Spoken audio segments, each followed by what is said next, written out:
निडर भारत न्यूज के संवाददाता अनिल निनामा की विशेष रिपोर्ट। महू, मंगलवार को ग्राम भगोरा के किसानों ने तहसील कार्यालय में जोरदार प्रदर्शन किया। उन्होंने तहसीलदार को ज्ञापन सौंपते हुए नर्मदा माइक्रो सिंचाई परियोजना से पानी न मिलने की गंभीर शिकायत की। किसान पिछले 2 वर्षों से जल की अनुपलब्धता का सामना कर रहे हैं। किसानों का आरोप है कि उन्हें लगातार पाइपलाइन के रिसाव का बहाना सुनाया जा रहा है और सुधार कार्य का केवल आश्वासन दिया जा रहा है, जबकि हरसोला, दतदा, मेमदी, अंबाचंदन और सिमरोल जैसे समीपवर्ती गांवों को यह पानी नियमित रूप से उपलब्ध हो रहा है। 2 वर्षों से इसी प्रकार के उत्तर मिलने के कारण किसान स्वयं को भेदभाव का शिकार मान रहे हैं।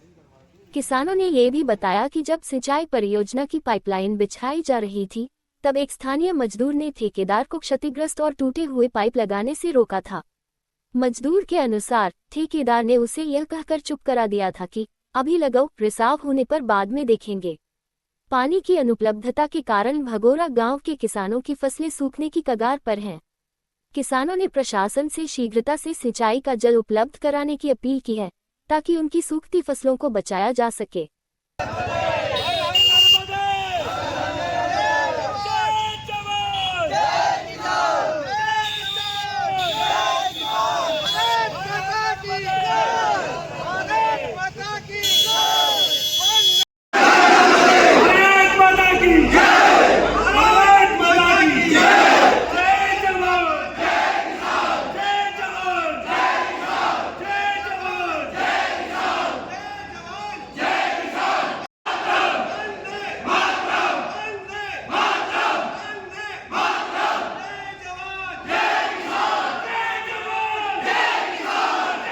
किसानों के खेत तक क्या नहर का पानी आता है, लेकिन भगोरा से बाहर है वो नहर।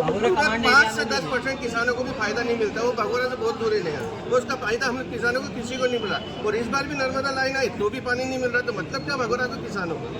और हमारी फसल खराब हो रही है, आलू प्याज गेहूँ की फसल सबकी खराब हो रही, सूखने तक आ गई है। तो हम क्या करें फिर इस स्थिति में? मेरा नाम लोकेश वर्मा, मैं भगोरा से। जो सिमरोल अंबाचंदन माइक्रो इरिगेशन में हमारे यहाँ लाइन डली हुए के लगभग आज 5-6 साल हो गए। कोविड के बाद में 2021 में लगभग 70% लाइन डल चुकी थी। उसके बाद में कोई जब काम होना था उस समय कोई काम नहीं हुआ, 70% के बाद काम अधूरा।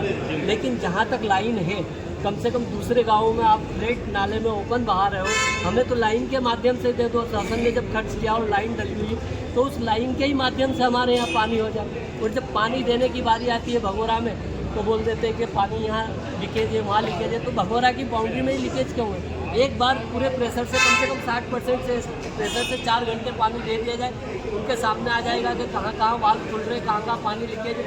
उसको 4 दिन में नहीं सुधार दिया जाए, 15 दिन में सुधार दो। एक बार कम से कम पानी को छोड़े। वो फुल 10% प्रेशर से भगोरा में पानी आता है, वहाँ 70% प्रेशर से पानी चलता है, वहाँ कोई लीकेज नहीं होता। और 10% प्रेशर में भगोरा में लीकेज हो जाता है। बताया जा रहा है पूर्व में जो लाइन बिछाई गई थी उसमें भ्रष्टाचार भी हुआ, क्या कहना? 100% सर भ्रष्टाचार हुआ होगा, या कहीं जगह लाइन छोड़ दिया, टूटी फुल लाइन गुणवत्ता की नहीं डली तभी तो लीकेज हो रहा। अगर गुणवत्ता की डली होती तो लीकेज क्यों होता? और उसके बाद में हमारे भगोरा में जो इसके कमांड एरिया में कितने खसरे आ रहे, कम से कम उस खसरे का पता तो चले, तो उस किसान को उसका अधिकार मालूम पड़े कि नहीं, ये मेरा यहाँ अधिकार है और इस अधिकार से मुझे यहाँ पानी मिलेगा। यहाँ के किसानों को तो यही पता नहीं बेचारों को कि इस खसरे में हमारा खसरा कमांड एरिया में है भी कि नहीं। और जिस पेटी से उसमें जो एक पेटी से किसी में 6 पाइप लगे हुए, किसी में 8 पाइप लगे हुए, किसी में 10 पाइप लगे हुए। तो ऐसा कहा जाता है कि एक पाइप से 8 से 10 बीघे जमीन आई। अब अगर एक पेटी में 80 लगभग औसत में मान लूँ कि 80 बीघे यानी 20 हेक्टेयर में अगर पानी जा रहा है, तो उस 20 हेक्टेयर में पानी कैसे जाएगा? आप प्रेशर नहीं दोगे तब तक क्या किसानों को लड़वाओगे? वहाँ 2 इंच पानी देके कम से कम फुल प्रेशर से जाएगा, जिस उद्देश्य से इंजीनियर ने उसको डिजाइन किया, या जिस उद्देश्य से उसमें पानी आएगा, जिस प्रेशर से आना चाहिए उस प्रेशर से पानी आएगा, तभी तो किसानों को मिलेगा। और किस किसान को किस मतलब जो पाइपलाइन दी है उसमें